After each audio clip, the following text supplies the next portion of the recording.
Hey Bulldogs, let's see what's happening this week on Cold Blue Now. Calvin and Chuck travel around Holbrook in search of the best pizza. Derek tells us more about the FAFSA delay, and Derek gives us insight into the middle school STEAM convention. Now please rise for the Pledge of Allegiance. I pledge allegiance to the flag of the United States of America and to the republic for which it stands, one nation, under God, indivisible, with liberty and justice for all. Now please remain standing for a moment of silence.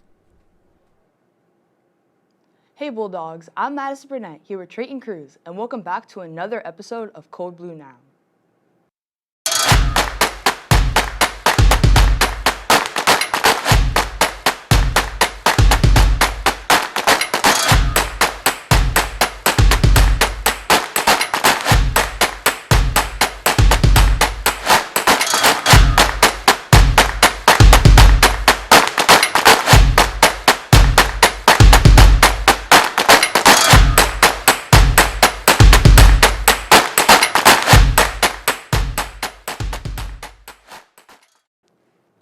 I can't believe it's already May. To be honest, I feel like the school year just started. Yeah, you got that right, and prom season is right around the corner. We have our annual Grand March next Friday, May 10th at 5:15 in the school. Prom will be taking place right after at 7 o'clock at the Till Room in Quincy. Make sure you guys bring your best outfits and a lot of energy. Also keep in mind that May 10th is a half day. Also, Powder Puff is finally making its long-awaited return.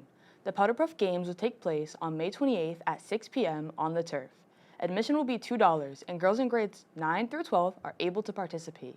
If you're interested in participating, be sure to register on Family ID, and registration and payment will close next Friday, May 10th. And Madison, since the weather is getting real nice, it might be time to sign up for the Powder Puff and get back to playing sports.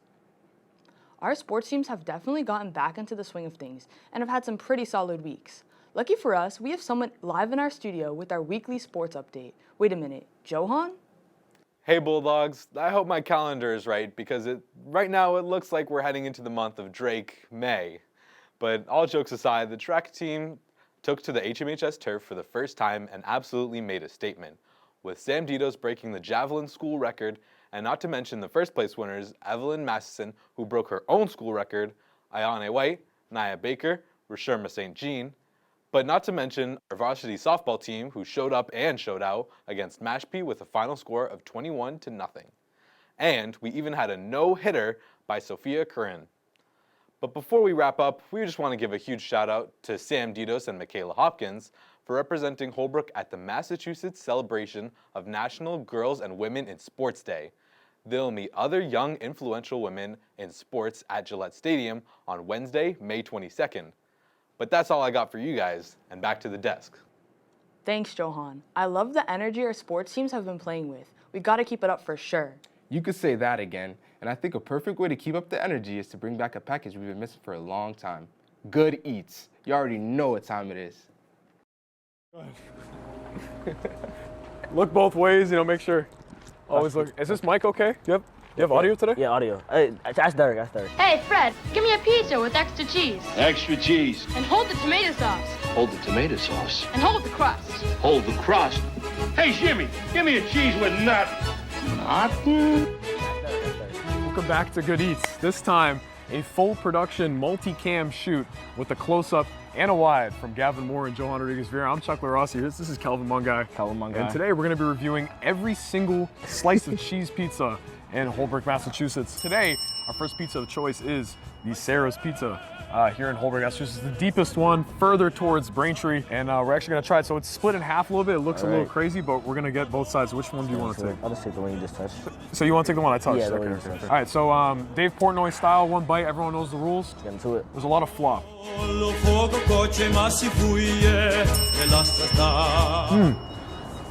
Yeah. First impressions of that. I'm not gonna lie, I'm hungry, so I don't know if I want to take what I'm saying with a grain of salt. But in all honesty, that was a really good pizza. It's fresh out the oven. I have to say that it was fresh out the. Oh, that's one bite.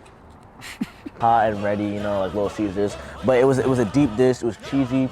It was nice. I was enjoying it. On our rankings, we go 1 to 10. At the end of the day, I'm gonna give this one a solid 8.3 out of 10. I'm gonna have to go ahead and give it 8.6. I'm really liking it. It's good. That's it for Sarah's. Next one up. All right, Calvin's just on his phone. Okay. We're at Holbrook House. I completely forgot to say that. How about I bite the corner and you bite like the...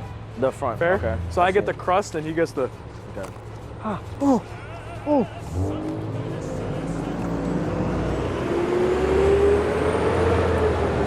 Oh. It's hot. It's hot. I'm just letting you know it's hot. Did you even try it? No. I'm gonna give this one. Give it a buck. Yeah, give me if I want to. It's a little wet, like from the grease and stuff like that. Mad heavy and stuff. I'm gonna give it like a calm little like 5.4. This right here looks like, oh, I can't say that, I don't care. All right, I give it like a 6.8 average. On my height? To the next one we go. Oh! Oh, so a slice really is too. Can you fit or no? I was trolling you, but This is the 1-2 slice.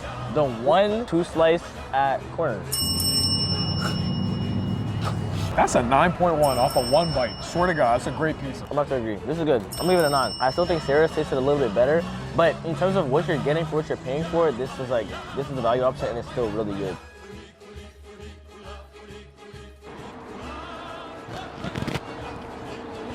Ah, You got it. just like at lunch, y'all know how I do. Pull it off. Oh God. Yeah, I can't lie. That was good. Oh, that was actually good. Okay. We got the man over there. You know what I'm saying? Man, Doing his the little giant dance. inflatable tube man. Do his little dance. Do you want me?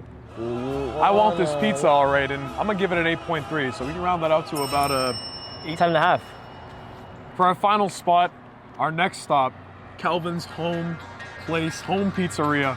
It's gonna be fun. Kelvin, he is from Sicily, so it's gonna be great to be with his people. We're at Brussels Pizza. We have the most interesting looking pizza we've had so far. You know what I'm saying? That could be a good thing, that could be a bad thing. Not great. This is the lowest, definitely. Kelvin, I expected more out of your house. Yeah, I'm not gonna give it a number. That was the worst one, unfortunately. That was like a 3-2 on my scale. Very salty, not a lot of cheese. Dough's very doughy. Well, we love y'all. Thank you so much for tuning in to Good Eats. Unfortunately, this is the final episode. I know y'all gonna miss us. We gonna miss y'all. But it's all love on this side. For Zach Gorman, I'm Chuck Rossi. And I'm Ben. Cue the flashback to all the Good Eats montages. We love y'all.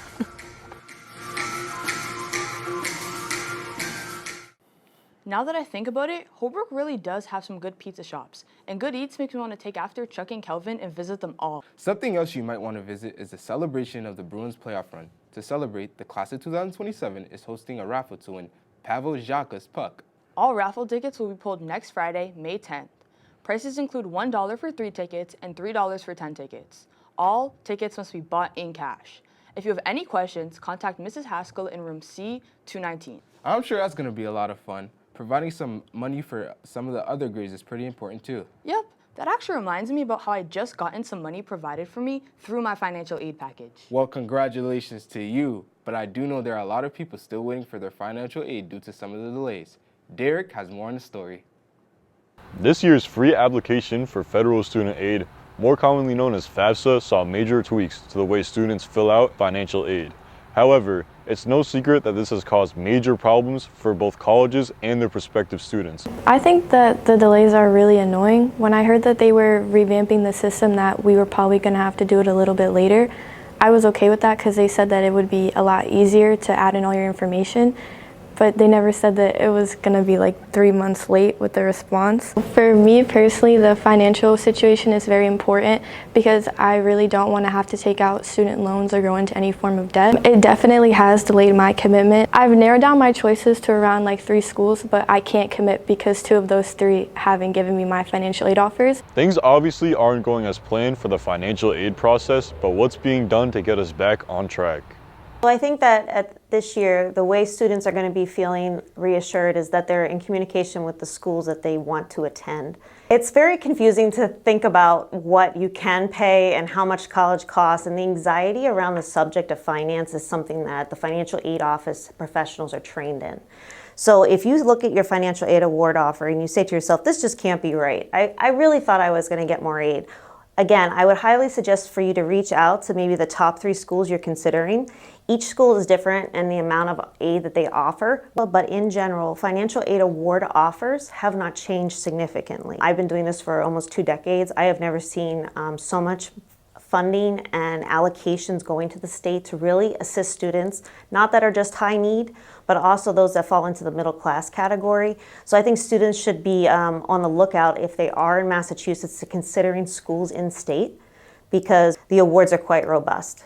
If you were waiting to complete the FAFSA till all this kind of died down, it's a great time to do that because a lot of the problems with rolling something out new, they're fixed already. If you thought to yourself, oh, I wasn't going to do it, I'm just not going to go to college this year, it's not too late. You should really still consider it. If college is something you want to do and you need financial aid, start working with the college that you're thinking of, complete the FAFSA, and I'm pretty sure that you'll be able to still attend getting those resources that you need, even though it's a little delayed this year. We'll see what happens with the financial aid process these coming months, but until then, we are stuck waiting. For Code Blue Now, I'm Derek Fox, and back to you in the studio. Let's just hope things clear up for next year so more students don't have this problem again. Yeah, for seniors, there is so much going on. Finals are coming up for us and will be May 28th through the 30th. But the makeup day for seniors will be on the 31st. For anyone who is not a senior, finals will be on June 10th through June 12th. All finals days will be an early release.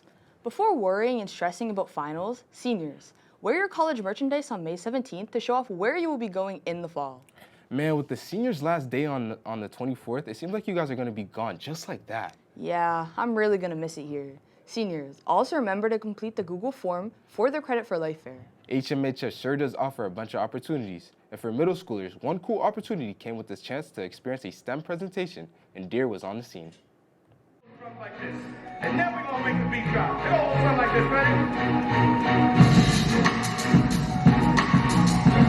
Last Thursday, April 25th, middle schoolers at HMHS were invited to participate in a presentation in the auditorium. Students were taught about the importance of STEAM in the outside world and all opportunities created for their futures in the scientific fields. I think the vision is really getting an increase in students thinking about different type of careers that are accessible to them. I think when we're looking at the bigger picture is helping to increase the workforce placement of young folks in these careers. So I think that's really the big vision, and for some people to see that there is so much more than what they may be exposed to. The challenging part is just really trying to continue to stay relevant and showing things that are accessible to children, or accessible to young folks, where it's like, all right, now I got to change my style and some things like that. I'd never want to be a YouTuber and a content creator, but this is what is needed, so now we need to become a content creator. So kind of like stepping out of my own personal uncomfortable zone. So it's been a little bit challenging, but student population, they're going to be loud, they're going to be rowdy. I don't mind that, so I don't really look at that as a challenge when doing these performances. I was able to learn that there's like a lot of jobs that I didn't know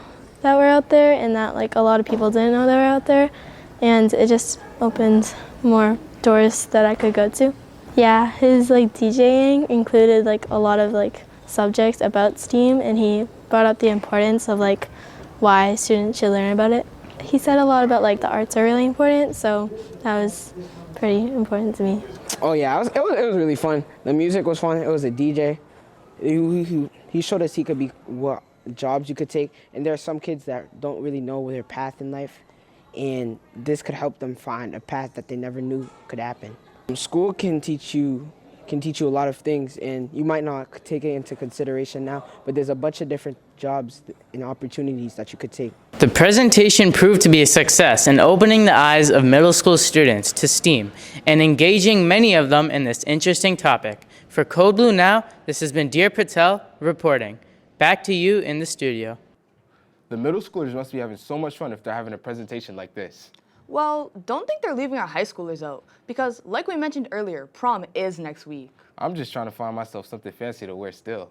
So why don't we hit the shops and find you something then? Sounds like a plan. We gotta make sure you're looking your best, Trey. But for now, that's all this week. I'm Madison Burnett. And I'm Train Cruz, and we'll see you next week.